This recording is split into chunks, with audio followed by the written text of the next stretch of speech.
Wel, mae Opra Cymru yn ymweld o Ysgol Y Moelwyn i berfformio unwaith eto.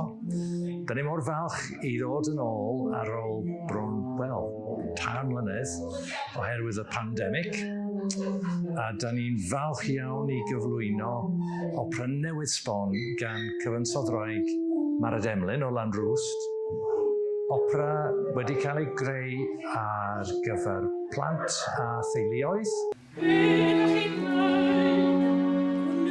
i'r brenin chwerthin, a swydd bwysig Oedd fi, dat a gwawl a mam yma, a doedd ni o wrthad y cymlinach y blenin. Peth yw, da ni mor lwcus achos bod mae'r home crowd mor gefnogol. So da ni'n rili gwerthfawrogi hynny. Mae gymaint o dalent ar y llwyfan, cantorion wych.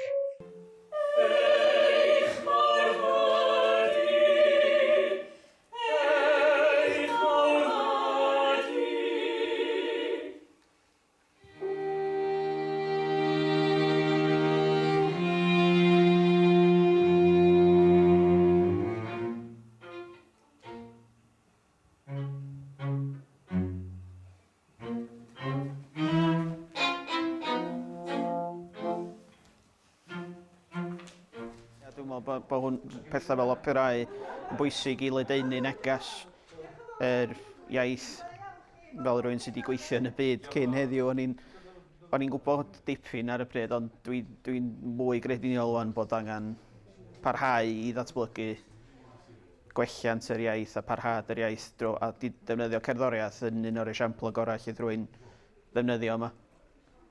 Ac mae'r cerddorfa bach hefyd sy'n swnio ardderchog.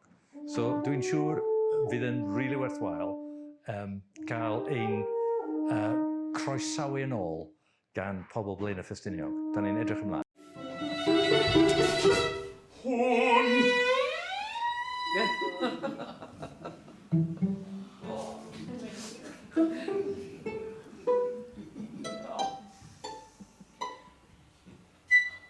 Dwi'n gwir, hwnna, lot o uchafbwyntiau yn y sioe gyfa. Ni'n meddwl bod hi'n sioe dda ar y cyfan. Y sioe wych, dwi'n gwir. Dwi'n tanseilio hi braidd oedd y cymeriadau i gyd yn cael hwyl wrthi efo'r gampwaith oedd nhw wrthi ac oedd y lleisiau i gyd yn ffantastig.